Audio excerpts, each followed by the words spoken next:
This week, we set up a special screening of In the Loop for the man everyone believes Malcolm Tucker is based on, Alastair Campbell. So, Alastair, I get the feeling that I laughed more than you did. What did you think? I found it a lot less funny than I thought I was going to. Yeah? Yeah. I think, I've seen a few of the episodes of The Thick of It, and some of them are funny. I didn't find that terribly funny. I think it's like the difference between a really good cartoon and a really good painting. It was a cartoon.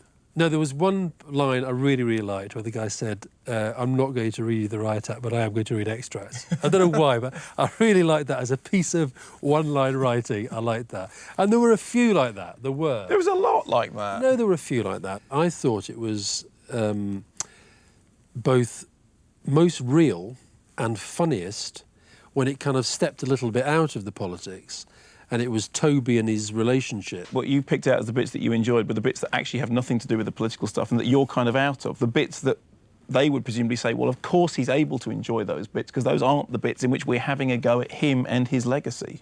You're assuming that I watch that and see it like this is kind of a portrayal of the government in which I worked, and I don't really. No, I don't. It's like watching a very, very long cartoon. And the best cartoons are quite short.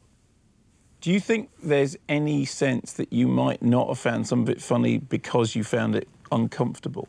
No, I don't find it uncomfortable. I mean, I think if you're going to do a film like that, there's got to be something in there that you can say, well, actually, yeah, that might have happened. Yeah. And there's very little in there where you can say that might have happened.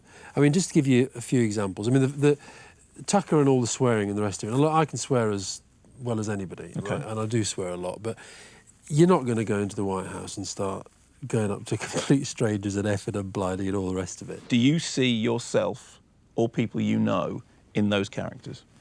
No, not really, no. I mean, I see... If you do I see in somebody like Tucker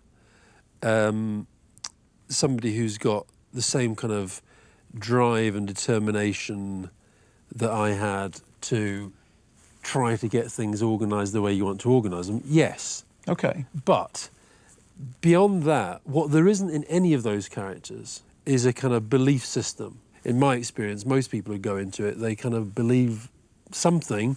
They have strong set of beliefs that takes them in the first place. Do they have to manage the media? Yes, they do. Do they have sometimes bad days when the minister's not on form? Yes, they do. But are they all a bunch of venal, self-serving, unprincipled shits? No, they're not. How do you feel about the fact that the character, which is, you know, a cipher of you in that film, effectively leads the country into what appears to be an unjust war?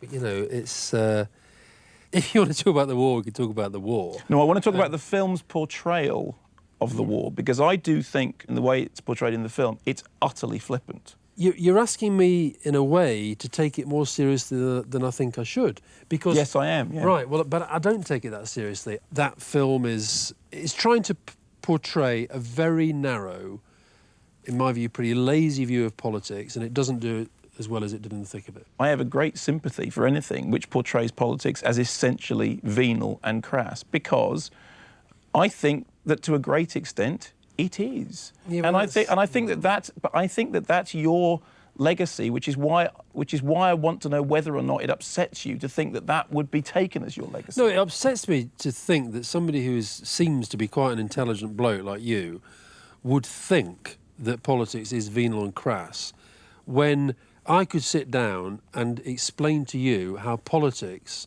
has delivered most of the great things that have happened in the world in its history.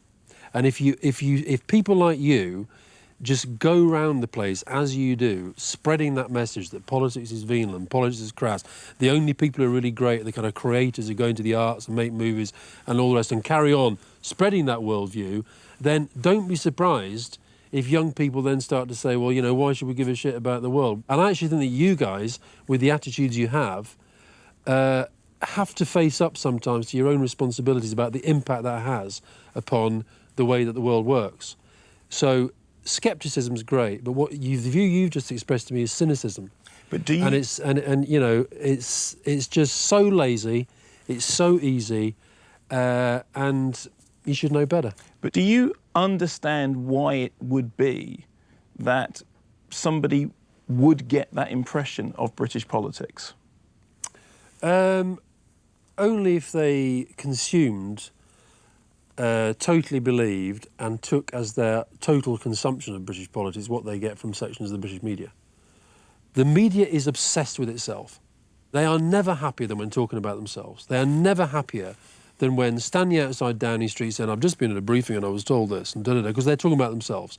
It doesn't matter that much. And so, and when you sort of say that, you point to the screen and say, that's your legacy, it's more complicated than that. Have you ever had two phones at the same time?